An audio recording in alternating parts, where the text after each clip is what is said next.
जय हिंद मेरे प्यारे दोस्तों, आप सभी का आपके अपने हाइड्रेटेड कोचिंग सेंटर में स्वागत है। मैं उम्मीद करता हूं आप सभी अच्छे और बेहतरीन होंगे। दोस्त, आप सभी जिस तरीके से क्लास कर रहे हैं और सभी बेस्ट है। आज दोस्त बहुत अच्छे तरीके से खोज कर या सभी क्वेश्चन लेकर दोस्त अगर इस सभी क्वेश्चन को अगर सॉल्व कर लोगे, आप सभी का हाईएस्ट लेवल तक क्वेश्चन सॉल्व हो जाएगा। यानी जितना भी इंपॉर्टेंट क्वेश्चन था सभी क्वेश्चन लेकर या छायांकी भाग वाले क्षेत्रफल क्वेश्चन निकालना है या सभी को अच्छे से सॉल्व करना है और प्रयास करना है इसे अच्छे से बनाने का। देखना दोस्तों, यह सभी बहुत ही जल्दी बन जाएगा। क्वेश्चन कोई खास नहीं है, केवल जितना भी कंसेप्ट क्लियर हो जाएगा तो सवाल बहुत ही बेस्ट तरीके से बन जाएगा। और दोस्त इसी जुनून से, इसी लगन से मेहनत करते रहो, आपका अच्छा नंबर आएगा, जरूर बेस्ट होगा। तो दोस्त प्रयास करना आप सभी, इसे जितने भी दोस्त हैं उन सबके पास शेयर कर देना है जिनसे इस क्लास का भी लाभ हो सके। ठीक है दोस्तों, चलिए इसे स्टार्ट करते हैं। इसमें क्या है, देखो एक वृत्त है, वृत्त में एक क्या है, त्रिभुज है, जिसमें यहाँ दिखाई दे यहाँ जो इस सिंबल है, इस सिंबल के अनुसार क्या कर सकते हैं, 90 डिग्री कोण पर मिल रहा है। ठीक है, जब 90 डिग्री कोण पर मिल रहा है तो यह छायांकी भाग हो रहा है, तो छायांकी भाग का क्षेत्रफल है। तो इसका शॉर्टकट तरीका से भी बना सकते हो और इसे प्रोसेस से भी बना सकते हो। देखो अगर ट्रिपलेट तुम्हें याद है तो यह क्या हो जाएगा, यह हमारा क्या हो जाएगा, इस तरीके से। अगर ट्रिपलेट याद है तो हमारा व्यास निकल जाएगा। व्यास कितना हो जाएगा, या 7 और 24 का स्क्वायर 25 के स्क्वायर के बराबर होता है, ट्रिपलेट होता है। यानी कि इसे 25 लिख सकते हैं, यानी हमें व्यास ज्ञात हो जाएगा।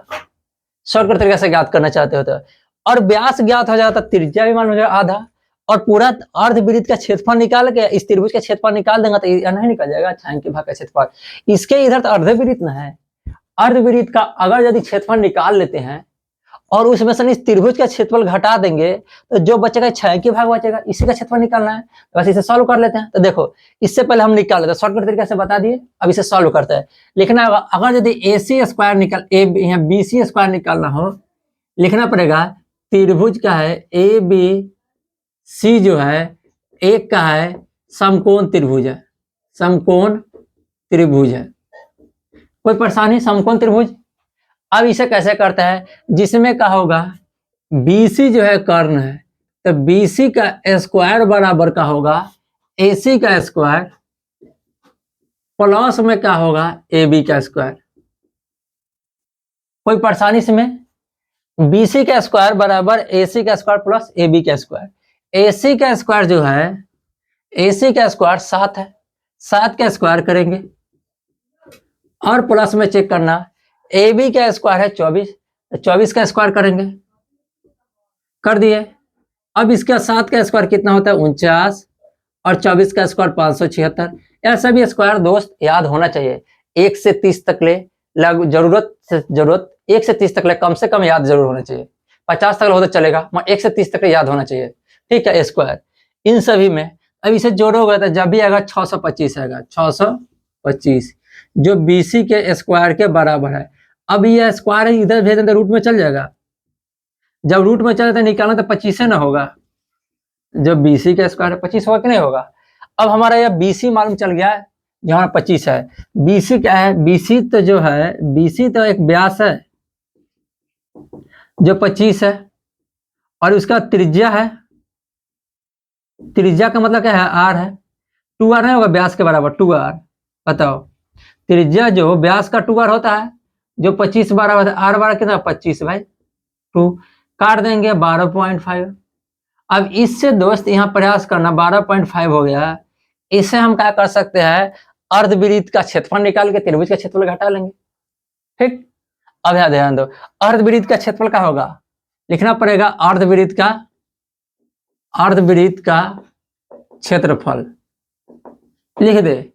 इसका सूत्र बता, अर्धवृत्त का क्षेत्रफल केवल पाई R स्क्वायर बटा 2 कर दो, यानी कि पूरे वृत्त का क्षेत्रफल निकाल के और 2 से भाग दे दोगे, अर्धवृत्त का क्षेत्रफल निकल जाएगा। ठीक है, तो अब इसे सॉल्व करते हैं, कैसे बनाएंगे। पाई का मान 22/7 रख देना, पाई का मान, पाई की जगह पाई छोड़ देगा, नहीं छोड़ो, पाई का मान 22/7 रख दो। और R का मान कितना होगा, R का मान कितना है 12.5, 12.5 का स्क्वायर करेंगे और बटा 2। ठीक, तो अब यहाँ दिमाग लगाना, 12.5 है, 12.5 के जगह पे अब यहाँ कैसे सॉल्व करेंगे कि 12 का स्क्वायर उसके बाद स्क्वायर। ठीक है, इसे पॉइंट में जितना सॉल्व करोगे तो बहुत जल्दी हो जाएगा। इसका पॉइंट में अगर करेंगे तो इसका मान 3.14 होगा 22/7 का मान होता है 3.14। इस बात को याद रखना, बताए थे। अब इसे सॉल्व करते हैं, 12 का स्क्वायर करना है। अब 12.5 का स्क्वायर कैसे करेंगे, तो यहाँ जो है ना लगभग इसे इस तरीके से याद कर लो, 125 का स्क्वायर करना है। 125 का स्क्वायर कितना होगा? 125 का अगर स्क्वायर पूछा जाए, 125 का स्क्वायर मतलब 25 होगा। अब 12 और 13 से गुना करते हैं तो बताओ, 12 और 13 से तो कितना होता है? कितना होगा? 156। 156 होता है, इतना होता है। तब बच गया कितना? 2 पॉइंट है तो यहाँ पॉइंट बैठा दो।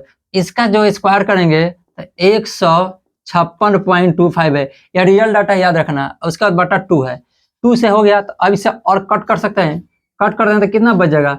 बताओ इसमें कितना बच जाएगा? इसमें बच जाएगा कितना? 15 और बच जाएगा 7, यानी कितना? 15। यहाँ कितना होगा? यहाँ पे होगा 1.57 और गुने कितना होगा? 56.25। इस तरीके से गुना करने के बाद जो डाटा आएगा अर्धवृत्त का क्षेत्रफल आएगा, और अर्धवृत्त के क्षेत्रफल में फिर या त्रिभुज का क्षेत्रफल घटा देंगे, आंसर हमारा आ जाएगा। तो अब देखो कैसे करते हैं।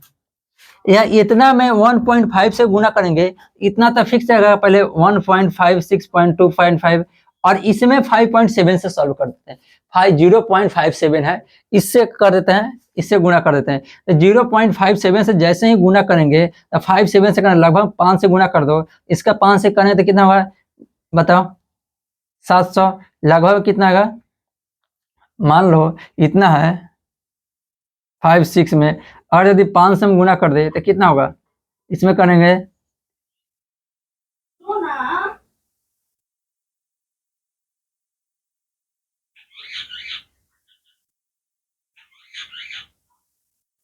लगभग में इतना है, कितना आएगा? 57।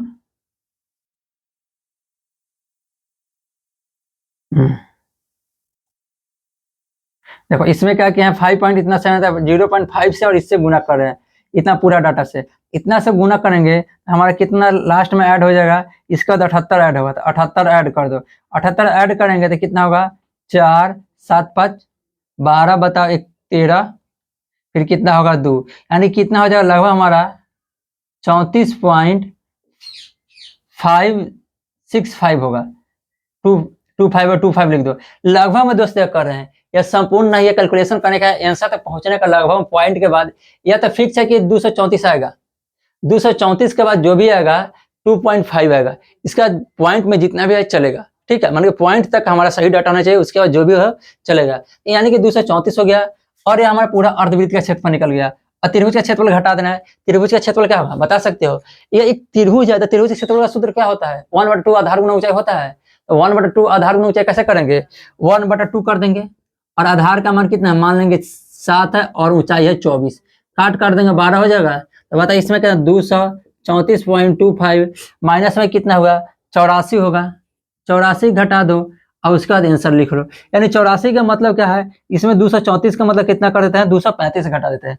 235 के बाद 75 ऐड कर देंगे। 235 घटाएंगे, 235 माइनस 84 करो तो 1 आएगा। इसके बाद कितना आएगा? फिर उसके बाद इसमें घटाएंगे तो बताओ 5 आएगा, फिर यहाँ 1 आएगा। 151.75 के 100 में से फिर घटा देंगे तो इससे 75 आएगा। लगभग में यह दोस्त डाटा 151 तो फिर से उसके बाद 75 इतना आएगा आंसर। इस तरीके से हम बना सकते हैं। कंसेप्ट क्लियर होना चाहिए। कैलकुलेशन किसी भी डाटा को दो तुम कर सकते हो, जिस तरीके से डाटा दे तुम्हें करना है और कर लोगे। केवल तुम्हारा कंसेप्ट क्लियर होना चाहिए कैसे यह सवाल बन रहा है। ठीक, आगे बढ़ते हैं। आगे नेक्स्ट जो क्वेश्चन है, इस क्वेश्चन को सॉल्व करेंगे। इसमें छायांकी भाग का क्षेत्रफल निकालना है, और छायांकी भाग कैसे निकालते हैं वह देखना, ठीक है।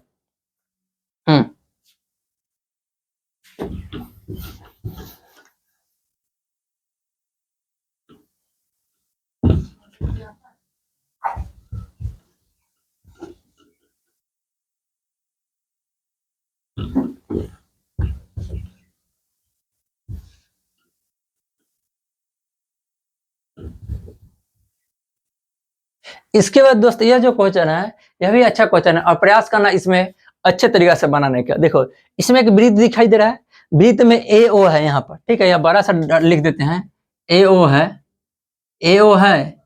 अब प्रयास करना, AO जो है 7 सेंटीमीटर, यानी कि एक वृत्त में एक त्रिज्या दिया है जो 7 सेंटीमीटर, ठीक है। इस त्रिज्या का 7 सेंटीमीटर दिया है, तो इस एक वृत्त दिखाई दे, इस वृत्त का त्रिज्या मालूम चल सकता है कितना होगा दोस्त? इधर भी एक केंद्र से मिल रहा है तो इधर भी उतना ही होगा, इधर भी उतना, जितना सभी जगह बराबर है। तो यहाँ से यहाँ तक जो DO जो दूरी है, DO दूरी है जो 7 सेंटीमीटर, यह छोटे वृत्त का व्यास है। छोटे वृत्त का व्यास नहीं है, DO जो छोटे वृत्त का व्यास है, तो लिखो छोटे DO जो है छोटे वृत्त का व्यास चलेगा। छोटे वृत्त का व्यास है तो छोटे वृत्त का त्रिज्या कितना हुआ है, छोटे वृत्त का त्रिज्या बटा तो r बराबर 7/2 होगा कि नहीं होगा। तो हमारा यहाँ से r का मान मालूम चल जाएगा। अब जैसे ही r का मान मालूम चल जाएगा, इसका क्षेत्रफल मालूम चल जाएगा। इसका क्षेत्रफल कितना होगा बताओ, तो छोटे वृत्त का क्षेत्रफल, छोटे वृत्त का क्षेत्रफल क्या होगा, क्षेत्रफल बराबर लिखना जो भी होता है पाई r स्क्वायर होता है, तो पाई के जगह पाई अभी छोड़ दो, जरूरत हो तब r का मान 7/2 है, इसका स्क्वायर करना है। पाई का मान 22/7 रख दो, r का मान 7 49/4। अब यहाँ काट दो, 7 मरतबा कट जाएगा। अब इसे काट दो, यह 2 हो जाएगा, यहाँ 11 हो जाएगा। अब इसे काट दो, 11 से तो 77 होगा, बटा 2 होगा।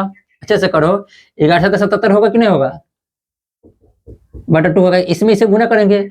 अब इसके बाद करो कितना होगा, इसे पॉइंट में आएगा, तो पॉइंट में कितना आएगा 38.5 होगा, इतना हो जाएगा। अब यह हमारा छोटा वृत्त का क्षेत्रफल आ गया। अब देखो इसमें क्या बच गया है, छोटा वृत्त का क्षेत्रफल तो हमारा निकल गया, छायांकी भाग में से 1 का निकल गया। अब इसका देखो 12 अर्धवृत्त है कि नहीं दिखाई दे रहा है, अर्धवृत्त का में से त्रिभुज का क्षेत्रफल घटा देंगे, वहां निकल जाएगा। तो अब इसे कैसे निकालेंगे, यह देखो यहाँ से दिमाग लगा थोड़ा सा, यह त्रिभुज जो है एक 90 डिग्री का एंगल बन रहा है, यहाँ 90 डिग्री का एंगल बन रहा है, यह हमारा ऊंचाई हो गया, यह हमारा आधार हो गया, तो त्रिभुज का क्षेत्रफल निकल जाएगा कि नहीं निकल जाएगा। तो देखो त्रिभुज लिखना, त्रिभुज का लिखना है ए बी सी का क्षेत्रफल बराबर निकालना है। तो कैसे निकालेंगे, 1/2 बी गुने एच लिख देंगे, बी के मतलब आधार, एच का मतलब ऊंचाई। इस कंडीशन में आएंगे तो 1/2 होगा। और बी का मान चेक करो कहाँ है, बी का मान कैसे, यही तो हमारा दूरी है जो बी है, यहाँ से यहाँ तक चेक करो, जिसमें यह 7 है दूरी ए हो, और यहाँ से यहाँ तक का दूरी 7 है, 7 कितना होगा 14 होगा, और एच का मान है यहाँ से यहाँ तक होगा 7 होगा। और इसे ही सॉल्व कर देना, आ जाएगा त्रिभुज का क्षेत्रफल 49। अब इस अर्धवृत्त के क्षेत्रफल में से इस त्रिभुज का क्षेत्रफल निकाल देंगे तो छायांकी भाग का क्षेत्रफल आएगा, और इसमें ऐड कर देंगे संपूर्ण इस छायांकी भाग का क्षेत्रफल चलेगा। ठीक है, अब यहाँ से ध्यान देना, इसमें क्या होगा कि अब अर्धवृत्त का क्षेत्रफल निकालते हैं। तो अर्धवृत्त का क्षेत्रफल कैसे निकलेगा, अर्धवृत्त का क्षेत्रफल बराबर क्या होगा, क्षेत्रफल बराबर पाई r स्क्वायर बटा 2। अब इसे मिटा देते हैं। ठीक है, इसका केवल यहाँ पे डाटा लिखा हुआ है, निकाल दिया है, तो यहाँ पे छेड़ देते हैं जो इसका डाटा है, यह है, यही है इस वृत्त का क्षेत्रफल, छोटे वृत्त का, और इसका क्षेत्रफल निकाल रहे हैं। तो पाई के जगह 22/7 लिख दो, और यहाँ ध्यान दो 7 तक लिख दिए। अब बाकी बच गया, 2 रख देंगे तो 2 का मतलब आधा निकल जाएगा, 2 लिख दो दोस्त, यहाँ पे बटा 2 गुना 2 लिख दिया। और r का मान कितना है, यही तो r है जो 7 है, यहाँ भी सभी जगह 7 है, त्रिज्या अर्धवृत्त के लिए तो त्रिज्या तो वही 7 है, तो 7 का स्क्वायर कर सकता है, 7 × 7। तो अब चेक करो, इस 7 से यह 7 कट जाएगा, फिर यहाँ से कितना कट जाएगा 11 हो जाएगा, यानी कि इसका मान कितना आएगा 77। ठीक है, इस 77 में से हम 49 घटा देंगे तो अर्धवृत्त का क्षेत्रफल निकल जाएगा। ठीक है, अर्धवृत्त में से जो भी छायांकी भाग है उसका क्षेत्रफल निकल जाएगा। तो लिखना पड़ेगा छायांकी भाग का क्षेत्रफल बराबर छायांकी भाग का क्षेत्रफल बराबर कितना होगा, कैसे निकालेंगे, तो पूरा यह 77 है, 77 लिख दो, और उसमें से 49 घटाना है, 49 को घटा दो, और जो भी डाटा है उसके बाद प्लस 38.5 जोड़ दो।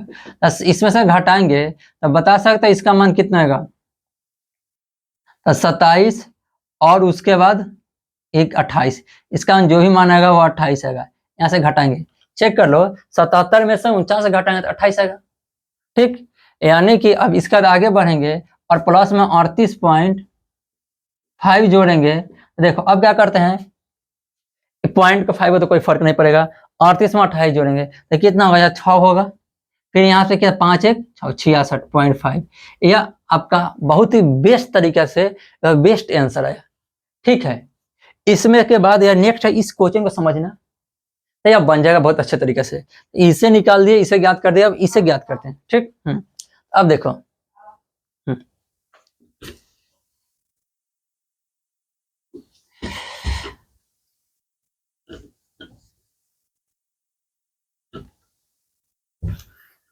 बहुत जगह दोस्त आपका पाई में भी आंसर दिया रहता है, तो कभी कभी पाई का मान केवल इसी तरह से पाई का मान 22/7 नहीं रखना है, इसी तरह से सॉल्व कर देना है। ठीक है, तो प्रयास करना अच्छे से क्वेश्चन का आंसर देखने का और सॉल्व करने का। इसके बाद है इसमें देखो, इसमें क्या कर रहा है, एक ऐसा वृत्त है, वृत्त का 1/4, देखो ऐसा एक वृत्त है, इसमें एक वृत्त है, 1/4 भाग निकाल देते हैं, जैसे ऐसे 90 डिग्री का कोण बनेगा। ठीक है, जब चतुर्थांश भाग निकालेंगे 90 डिग्री का कोण बनेगा, और यहाँ से इसको मिला देते हैं, मिला देते हैं। अब यहाँ ध्यान देना, इसे मिलाने के बाद जो यह 14 हो रहा है, यह भी 14 हो रहा है। ठीक है, तो यहाँ से हमारा इस भाग के बाद हमारा इस भाग का क्षेत्रफल एक और ऐसा वृत्त बनाया जा रहा है, ऐसा यहाँ से फिर अर्धवृत्त बनाया जा रहा है कि यहाँ से जो छायांकी भाग है उसका क्षेत्रफल निकालना है। यानी कि यहाँ से मिलाने के बाद एक व्यास लेकर अर्धवृत्त बनाया जाता है, जिससे हमारा इस छायांकी भाग का क्षेत्रफल निकला। तो छायांकी भाग का क्षेत्रफल कैसे निकालेंगे वह ध्यान देना। ठीक, तो अब क्या करेंगे, हमारा इस भाग यह मान निकालना पड़ेगा, बिना इस मान को निकाले हम सवाल को सॉल्व कर ही नहीं सकते हैं। वह मान कैसे निकलेगा, यहाँ ध्यान देना, क्यू आर है ना, क्यू आर कैसे निकलेगा वह ध्यान देना। क्यू आर निकालने के लिए पाइथागोरस थ्योरम अपनाएंगे, और पाइथागोरस थ्योरम से यह भाग का मान निकल जाएगा। कैसे निकलेगा, देखो निकलता कैसे है, पाइथागोरस थ्योरम से इस भाग का मान निकल जाएगा। यहाँ ध्यान देना, थोड़ा सा समझने का प्रयास करना। इसमें हम कैसे निकालते हैं कि यह दोनों सेम है, सेम है तो देखो लिखना पड़ेगा, यहाँ ओ है, लिखना पड़ेगा क्यू आर बराबर क्यू आर का स्क्वायर बराबर ओ क्यू का स्क्वायर, ओ आर का स्क्वायर प्लस ओ क्यू का स्क्वायर। दोनों में 14 है, 14 का स्क्वायर प्लस 14 का स्क्वायर। ठीक है, यानी कि 196 प्लस 196 जोड़ेंगे तो कितना होगा, यानी कि कितना होगा बताओ,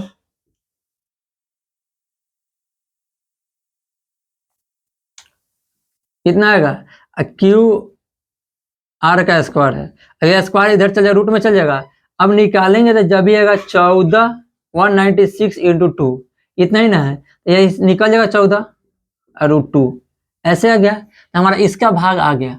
अब इस भाग के अनुसार अब क्या करना है, पहले हम यहाँ से यहाँ तक का क्षेत्रफल ज्ञात कर सकते हैं, और उसके बाद दिमाग लगाना, यानी कि अब इसके बाद क्या बच जाएगा। अब यहाँ से देखो अर्धवृत्त है, अर्धवृत्त का क्षेत्रफल निकालना हमारा पूरा अर्धवृत्त का क्षेत्रफल। देखो कितना लंबा प्रोसेस है और कितना बेस्ट क्वेश्चन है, यह हाईएस्ट लेवल का क्वेश्चन है। इसके बाद इससे टॉप क्वेश्चन नहीं होगा, इसका जो भी हो सभी इजी क्वेश्चन है, तो प्रयास करना इसे अच्छे से समझने का। ठीक है, देखो इसमें कैसे निकालते हैं, अगर यदि हम इस वृत्त का क्षेत्रफल पूरा यहाँ से यहाँ तक अर्धवृत्त का क्षेत्रफल निकाल के और इस भाग का क्षेत्रफल घटा देंगे, आ जाएगा आंसर। और इस भाग का क्षेत्रफल घटाने के लिए हम क्या कर सकते हैं, दो तरीका है। एक तरीका है कि यह वृत्त खंड का क्षेत्रफल निकाल दो, नहीं तो त्रिभुज खंड का क्षेत्रफल निकाल के इस त्रिभुज के क्षेत्रफल घटा दो, या वृत्त खंड का क्षेत्रफल आ जाएगा। उस तरीके से भी बना सकते हो। तो अब यहाँ ध्यान दो, तो हमको निकालना, पहले हम इस भाग को निकालते हैं। ठीक है, तो यह इसमें क्या करते हैं, पहले हम इस त्रिभुज का क्षेत्रफल, त्रिभुज खंड का क्षेत्रफल निकालते हैं। तो त्रिभुज खंड का क्षेत्रफल कैसा होगा, त्रिभुज खंड का क्षेत्रफल बराबर, बताओ क्या होगा, त्रिभुज खंड का क्षेत्रफल जो होता है पाई आर स्क्वायर थीटा बटा 360। तो पाई का मान कितना होगा, पाई का मान, हम पाई का मान छोड़ देते हैं, क्योंकि बाद में कैलकुलेशन कर देंगे, तो जब जरूरत होगा जब वहां से निकालेंगे। तो यहाँ पे आप पाई के जब पाई छोड़ दो, आर का मान कितना है पता, 14 है कि नहीं, तो 14 लिख देंगे, 14 लिख दो, 14 का स्क्वायर कर दो। फिर उसके बाद क्या है, थीटा का मान यहाँ 90 डिग्री होगा, फिक्स है 90 डिग्री होगा, 90 बटा 360, 4 मरतबा में कट जाएगा। 4 मरतबा में कटने का मतलब क्या है, इसे सॉल्व करना था, पाई के जगह पाई छोड़ दो, 14 गुने 14 बटा कितना 4, या 4 है, 4 लिख दो गुने केवल 4, 4 या 2 मरतबा में कट जाएगा, या 7, फिर यहाँ 2 से कट जाएगा 7, हो जाए कि नहीं। पाई का मान कितना होगा, इसमें करेंगे तो कितना होगा, इसे कर देंगे कितना लिख सकते हैं, 77 होगा कि नहीं होगा, 77 49 होगा। अब बताओ, अब चाहोगे तुम पाई का मान रखकर सॉल्व कर सकते हो, पाई का मान रखे यहाँ पे सॉल्व कर सकते हो। पाई का मान 22/7 रख दो, 22 बटा पाई का मान, पाई का मान 22/7 रख दे, और यहाँ 49 रख दिए, 7 मरतबा कट जाएगा, जैसे कटा 194 आ गया, आया कि नहीं आया 154। ये हमारा किसका आया, इस त्रिज्य खंड का क्षेत्रफल आया, और इस त्रिज्य खंड में से हम इस त्रिभुज का क्षेत्रफल घटा देंगे तो हमारा इस भाग का क्षेत्रफल आ जाएगा, और अर्धवृत्त का क्षेत्रफल में से पूरा इसमें से इसको घटा देंगे तो छायांकित भाग का क्षेत्रफल आ जाएगा। आ जाएगा कि नहीं आ जाएगा? तो अब देखो कैसे बनाते हैं, इसमें प्रयास करना। ये हमारा आ गया त्रिज्य खंड का क्षेत्रफल। अब लिखना वृत्त खंड का क्षेत्रफल बराबर, वृत्त खंड का क्षेत्रफल बराबर जो होगा, क्षेत्रफल होगा, देखो इसे मिटाते हैं, क्या होगा 154 माइनस त्रिभुज का क्षेत्रफल जो है 1/2 आधार गुने ऊंचाई यानी 14 गुने 14। लिख दोगे कि आधार या ऊंचाई हुआ, काट देंगे 7 हो जाएगा। कितना हो जाएगा 154 माइनस कितना होगा 84 होगा कि नहीं होगा? बताओ 84 होगा, 98 होगा। ठीक है 98 होगा। 98 का मतलब क्या होगा बता सकते हो? इसमें से 114 में से 98 घटाएंगे, 154 में से 98 घटाएंगे तो केवल 56 आएगा। 56 लिख दो। हमारा किसका 56 क्षेत्रफल है? इस भाग का क्षेत्रफल आ गया 56। और अर्धवृत्त का क्षेत्रफल निकाल के, अर्धवृत्त का इस भाग का क्षेत्रफल आ गया ना 56। अब अर्धवृत्त का क्षेत्रफल निकाल के इसको घटा दें तो हमारा छायांकित भाग का क्षेत्रफल आ जाएगा। अब देखो इससे प्रयास करना, देखो कितना प्रोसेस है। अच्छा क्वेश्चन है दोस्त, और इसे अच्छे से बनाने का प्रयास करना। अब लिख सकते हो छायांकित भाग का क्षेत्रफल बराबर क्या होगा, यानी तो पहले लिखो अर्धवृत्त का क्षेत्रफल बराबर का अर्धवृत्त, इसमें आर का मान हमारा दिया हुआ है कितना होगा, या व्यास जो है 14√2, आर नहीं होगा, यहाँ से व्यास होगा जो डी है, तो आर का मान क्या होगा 7√2 होगा। तो अर्धवृत्त का क्षेत्रफल का होगा, अर्धवृत्त का क्षेत्रफल बराबर बता सकते हो कितना हो, अर्धवृत्त का क्षेत्रफल बराबर कितना हो बता सकते हो? इसमें वही होगा, देखो इसमें कैसे करते हैं, पाई r²/2, पाई के जगह 22/7, आर का मान कितना है, आर का मान 7√2 गुने 7√2। अब बच जाए कितना बटा 2 है, 2 लिख दो। अब यहाँ दिमाग लगाओ, अब यहाँ कटम कुटम करते हैं, कटम कुटम करने 22/7 छोड़ दो। अब यहाँ देखो √2 में √2 से गुना करना तो 2 होगा, और 7 में 7 से गुना करना तो 49 होगा, चाहे 7 भी लिख सकते हो। अब इसे काट दो, इसे काटना मतलब 7 मरतबे में कट जाएगा, फिर इसे काट दो या 2 मरतबे में कट जाएगा, यानी कितना होगा 154। 154। अब 154 में से हमें 56 घटा देंगे जो हमारा रियल आंसर आ जाएगा। 154 में से 56 घटाने जो आएगा वो हमारा आंसर आ जाएगा। लिखना छायांकित भाग का क्षेत्रफल, लिखना छायांकित भाग का क्षेत्रफल कितना होगा 154 माइनस 56, हटा देंगे, हटाओ तो कितना होगा बताओ 8, फिर कितना बच जाएगा 98 आएगा। क्या यही हमारा आंसर हो गया, ANS लिख देना। ठीक है दोस्त, इस तरीके से हमने जितना भी मेंसुरेशन का जितना भी इंपॉर्टेंट क्वेश्चन था जो आपके एग्जाम में आने की चांस है, वह सभी क्वेश्चन को हमने सॉल्व किया और बेस्ट तरीके से समझा के सॉल्व किया। और प्रयास करना दोस्त आप सभी इसे जितना दोस्त है उन सभी के पास शेयर करने का। और इसके बाद अगर यदि अच्छा लगे तो कमेंट बॉक्स में जरूर अच्छा सा लाइन लिख देना, और जो भी क्वेश्चन डाउट हो तो कमेंट बॉक्स में जरूर पूछ लेना, मैं आपके लिए जरूर वह वीडियो बना के भेज दूंगा। और इसके बाद मैं यह चैप्टर कंप्लीट करने के बाद मेंसुरेशन का 2D कंप्लीट कर दिया, इसका 3D आएगा। 3D में इसमें घन, घनाभ, शंकु जो भी है सभी पर सॉल्व करेंगे, गोला सभी पर सॉल्व करेंगे। और चैप्टर कंप्लीट होते ही 5 से 7 दिन में कंप्लीट हो जाएगा। उसके बाद आगे बढ़ जाएंगे हम, या तो मेंसुरेशन पढ़ाएंगे, मेंसुरेशन नहीं करेंगे दोस्त, ट्रिगोमेट्री पढ़ाएंगे, कोई अच्छा टॉपिक लेके आएंगे, या बैक में शुरू से चल जाएंगे अलजेब्रा की तरफ। ठीक है, तो प्रयास करना इसे जितना भी दोस्त है उन सभी के पास शेयर करने का। दोस्त इस बार 200 पार कर दो, इसके बाद आप सभी के लिए बेस्ट करने वाले हैं। ओके बाय, आज के लिए इतना ही रखते हैं। जय हिंद।